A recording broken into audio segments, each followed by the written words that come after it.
Hello? Hello, hello. Good morning, church. All right, so this is now my second God story. My last one was last year, and I was told I had 5 minutes to give my God story. And for those of you that were here last year, I paced back and forth across this stage for 18 minutes. So I'm going to listen to Pastor's instructions, and I wrote it down, so I'm going to read to you what I got. For those of you that don't know me, my name is Justin Tincher. I'm standing here today with so much gratitude in my heart, and I want to share with you what God has done in my life. Not just to celebrate the victories, but to give all the glory to Him. The last time I shared my God story was back in May of 2024.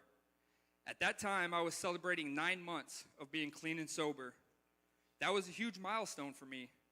I shared how I had come from a life of addiction, alcoholism, toxic relationship, and even being in and out of incarceration. I also shared the painful truth that because of my choices, I didn't have my daughter Kaylee in my life anymore. But I stood up here back then full of hope, because for the first time, I was putting my hope in God instead of putting hope in myself. And now, as of last Tuesday, all by the grace of God, I am officially 2 years clean and sober.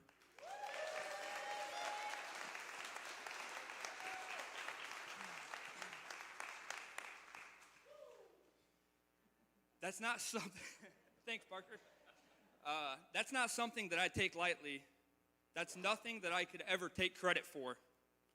That is nothing short of the power of God and the work that He is doing in a broken man after He finally admits that I cannot do this on my own anymore.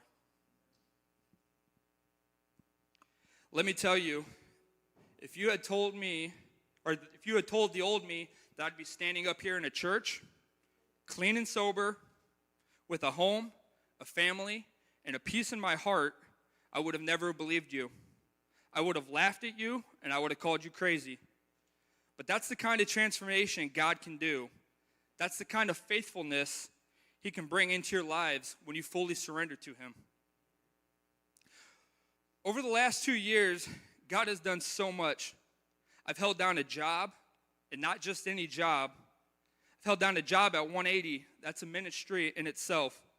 I get to be a part of something special that helps others find the freedom.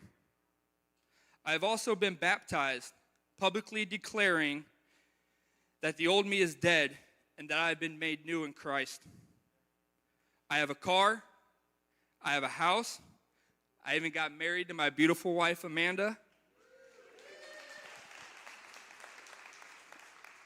And God has blessed me with 3 more beautiful daughters. We even adopted a dog named Buddy. Only God could drastically change a man like me. But if I'm being honest, it hasn't all been easy lately. The past year, my father was diagnosed with prostate cancer. That news hit me hard. And while I've seen God move in incredible ways in so many parts of my life, I still do not have my daughter Kaylee. And I miss her every single day. But here's the difference. The old me would have let the pain drive me back to addiction. I would have tried to numb it. I would have tried to escape it. And I would have tried to have ran from it.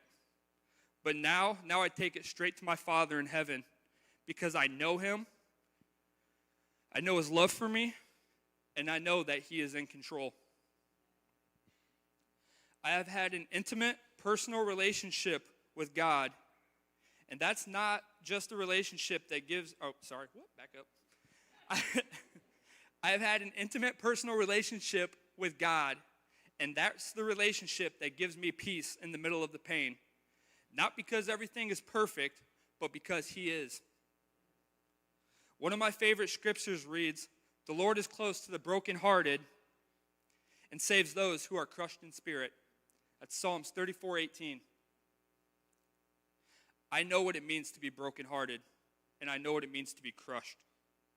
But I also know what it means to be rescued, to be redeemed, and to be restored from the inside out. God's faithfulness isn't based on our circumstances. It's based on his character and his timing. Even when it doesn't match ours, it's always perfect. So while I still pray for the day that I get to hold Kaylee again, I know and trust that God is at work in this situation. And while I walk through this season with my Father, I know that we're not walking alone. God has given me a peace that truly passes all understanding. I used to live every day in survival mode. Now I live every day in surrender mode. And there's such a difference.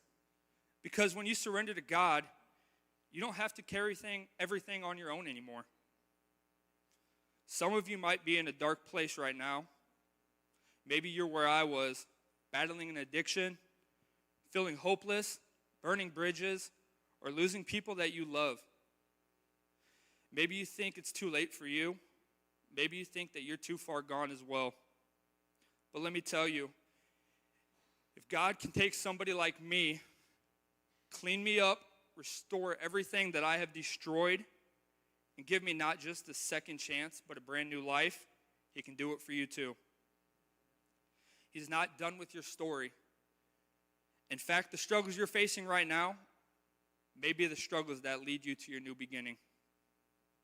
So don't give up. Don't let your past define you in your future. And don't underestimate what God can do when you fully surrender everything to him.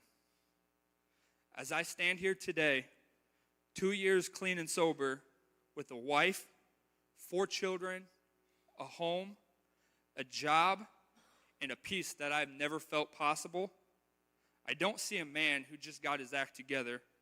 I see a man who was rescued by God's grace.